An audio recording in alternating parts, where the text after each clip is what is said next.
O texto da meditação de hoje, então, é Lucas 24, versículos 13 a 35, que relata, então, a famosa caminhada até Emaús, o encontro de Jesus com os dois discípulos que iam para Emaús e, enfim, os desdobramentos desse encontro, como ele aconteceu. Às vezes acontecem situações, né, tipo essa de Jesus. Né? Às vezes a gente trabalha, por exemplo, no meu trabalho tem muita gente terceirizada, né, que a gente conhece e está acostumado a ver, né, aquele pessoal vigilante lá com aquela roupa de vigilante, o pessoal da informática de terno, o pessoal das copeiras, né, às vezes com aquela touquinha no cabelo, aquele uniforme, né, as recepcionistas e tal. E às vezes a gente anda lá no Conjunto Nacional, por exemplo, eu sou popular, eu sou frequentador do Conjunto Nacional. Então, aí às vezes a gente cruza com a pessoa te cumprimenta e tudo, você fica meio assim, demora um pouco para reconhecer, porque a gente está tão acostumado a ver aquela pessoa uniformizada naquela situação, daquela forma, que quando haver uma situação comum, né, de um consumidor dentro de um shopping, não está com aquele visual, com aquele uniforme, então é outra coisa. E às vezes a gente custa um pouco a reconhecer. Né? O fato é que os discípulos que estavam caminhando para Emaús, eles tinham uma certa imagem de Jesus, e o Jesus que aparece para eles ali no caminho, né, de alguma forma era diferente daquela imagem que eles tinham formado. Primeiro que eles não esperavam encontrar Jesus ali, né? Não esperavam. É o último lugar que eles imaginavam que iam encontrar com Jesus indo para Emaús. Né? Esses caminhantes lá de Emaús são amigos do Tomé. Lembra que Tomé, a gente falou dele semana passada, domingo passado, né?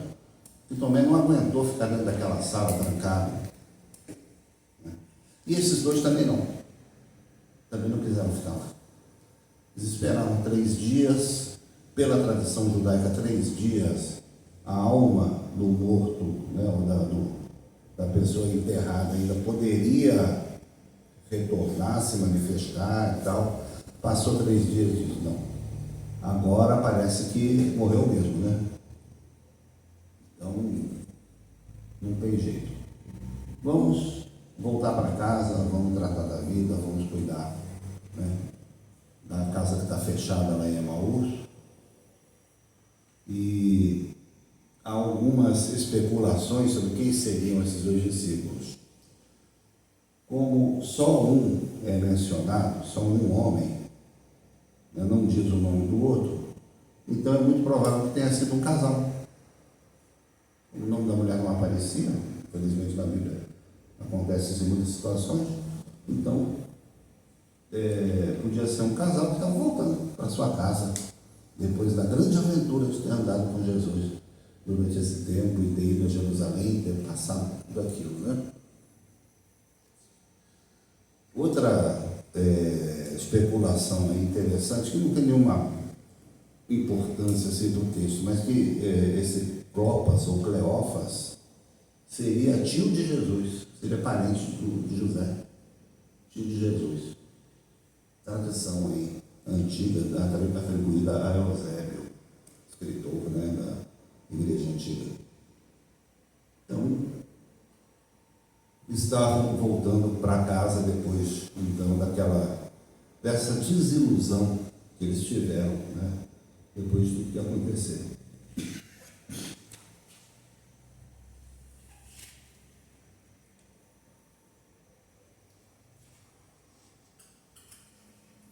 A garganta ainda não está 100%. Vamos lá. O fato é que alguma coisa impediu esse casal, ou esses dois, de reconhecerem Jesus quando Jesus apareceu. porque eles tinham formado uma imagem, uma ideia de Jesus. E no texto, eles descrevem como eles viam Jesus.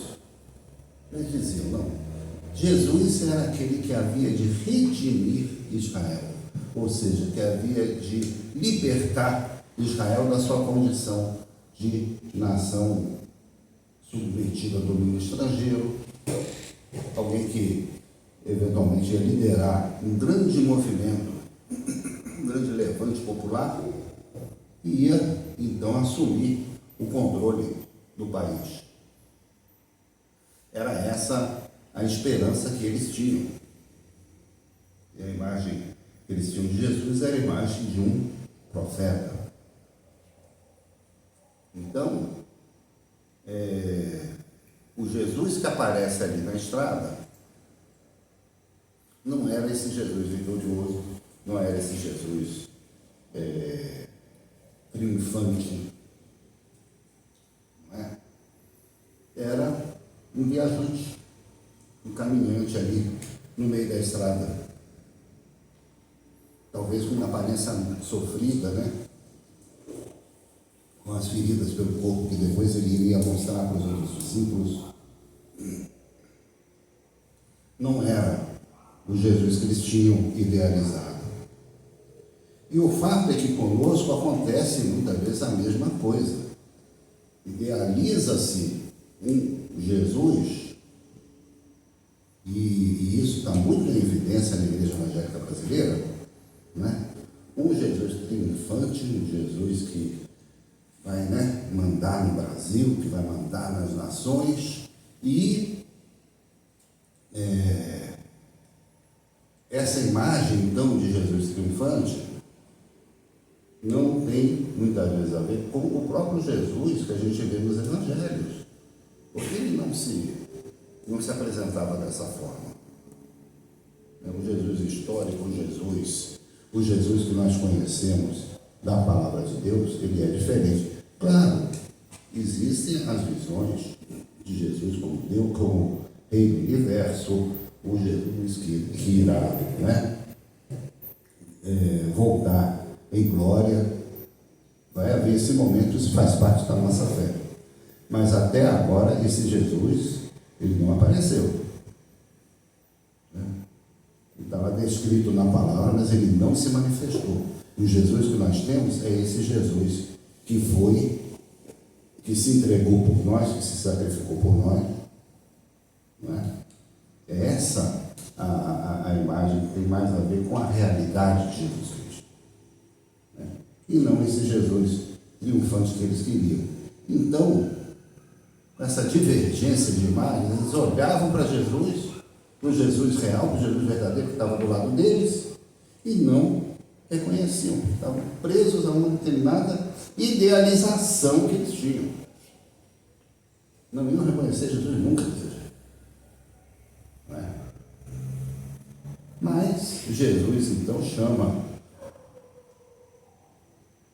aqueles dois lá para a realidade, por que meio? Por meio da palavra. Por meio da palavra. E aí então ele começa a discutir com eles, mas quem é verdadeiramente o Cristo? Quem é verdadeiramente o Messias? E aí ele vai lá desde os livros da lei, passando pelos profetas. Aqui não diz quais os textos que ele mencionou, mas provavelmente ele deve ter falado lá de Isaías 53, o servo sofredor. Quem creu na nossa pregação, né? No entanto,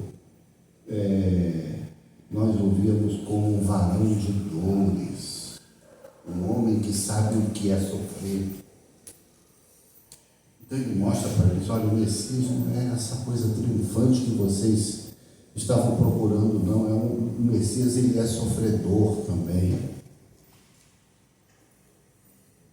O Messias também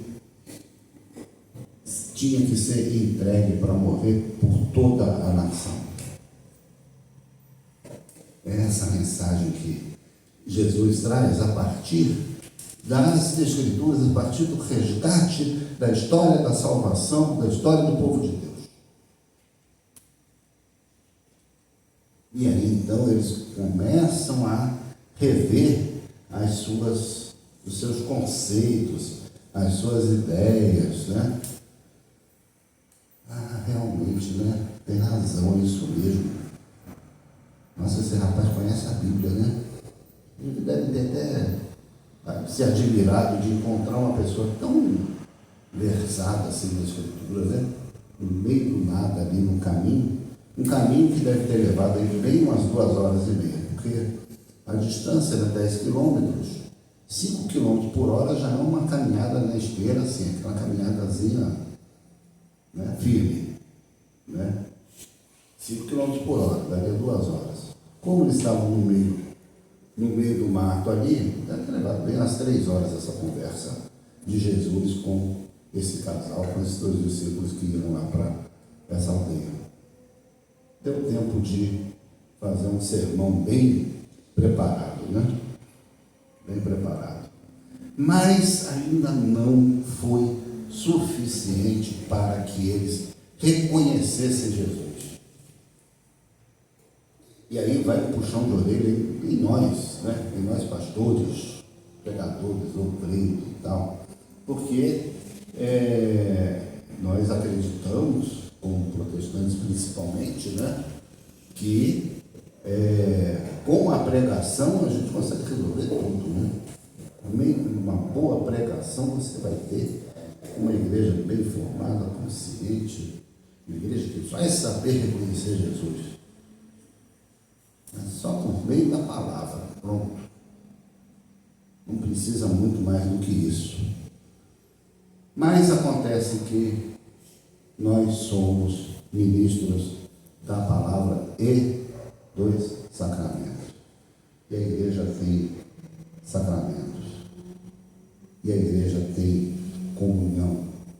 A igreja não é simplesmente um grupo que se reúne em torno de um determinado pensamento, de uma determinada concepção teológica. A igreja se reúne em torno de comunhão, de vida, de partilha entre as pessoas. E aí a gente tem então a grande lição de irmãos, porque quando eles finalmente chegam então lá na aldeia, na cidadezinha deles, não é? Então, depois de 3 horas de caminhada, depois de uma tarde conversando, né, eles disseram, não, pousa aqui na nossa casa, entra aqui, vamos descansar um pouco, depois você prossegue o seu caminho, amanhã de manhã cedo, não é? Não vai ficar caminhando no meio da noite aí, não. Então tá, tudo bem, né? E Jesus então entra na casa, senta-se à mesa e chega um momento de refazer as energias, né? Então ali eles tinham provavelmente trazido alguns pães na sua bagagem, né? Já que as cidades não tinham padaria, né? Como a gente estava lembrando aqui na hora da escola dominical, né? As cidades não tinham padaria, você fazia o pão de manhã na sua casa e era o que tinha para o resto do dia. Então, no partir do pão, e mais do que isso, no ato de dar graças a Deus, né? Que é um ato eucarístico, isso a gente chama também, né, na tradição cristã, a Santa Ceia de Eucaristia. As igrejas evangélicas, a maioria não é muito simpática a esse termo, mas existe a ação de graças pelo pão que é partilhado, né? Então Jesus, nesse momento, ele é reconhecido, porque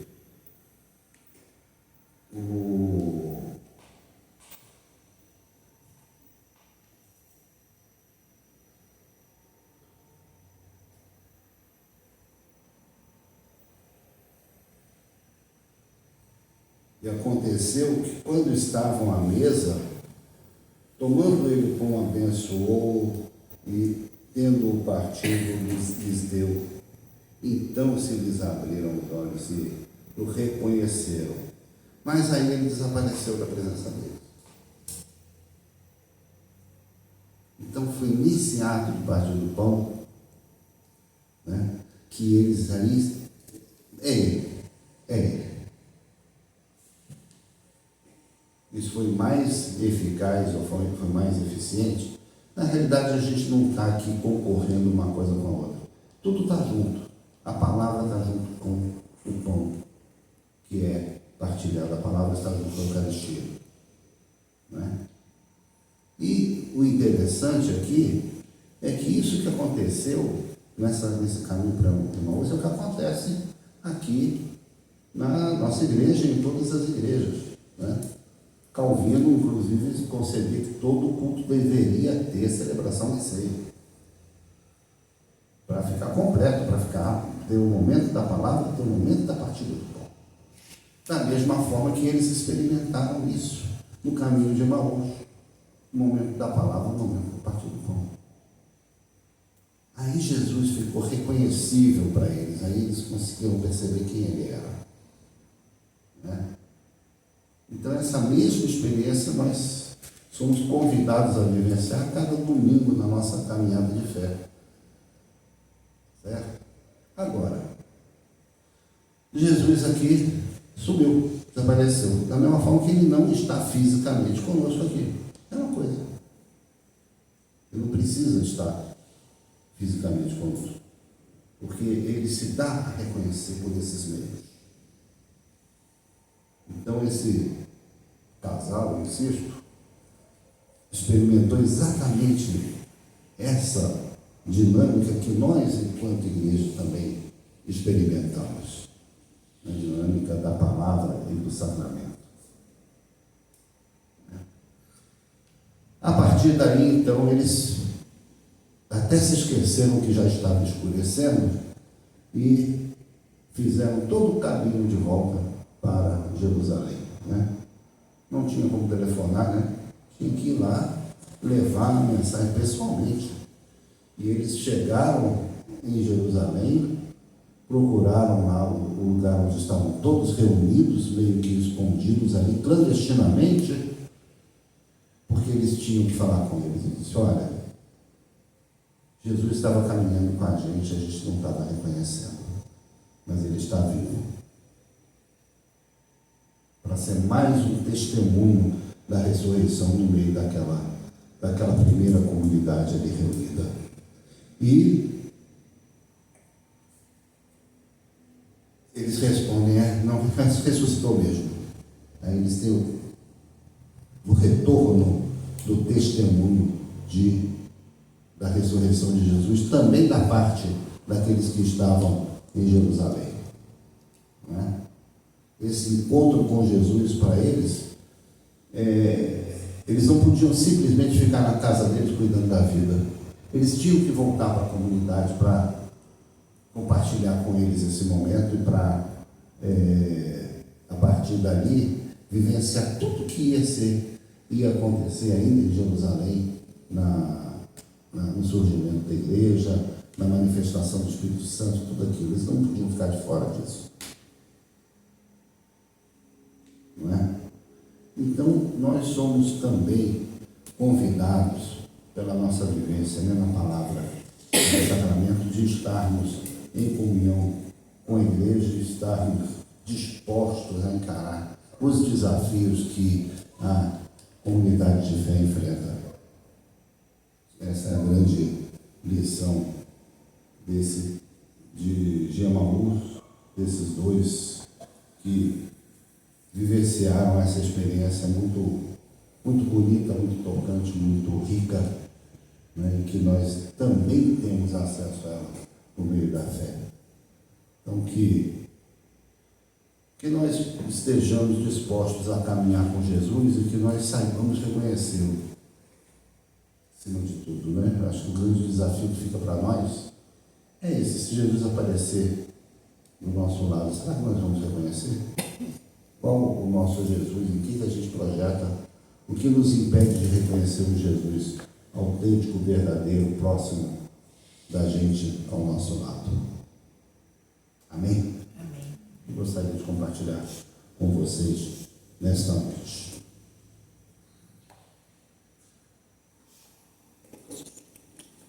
Como ofertório nós temos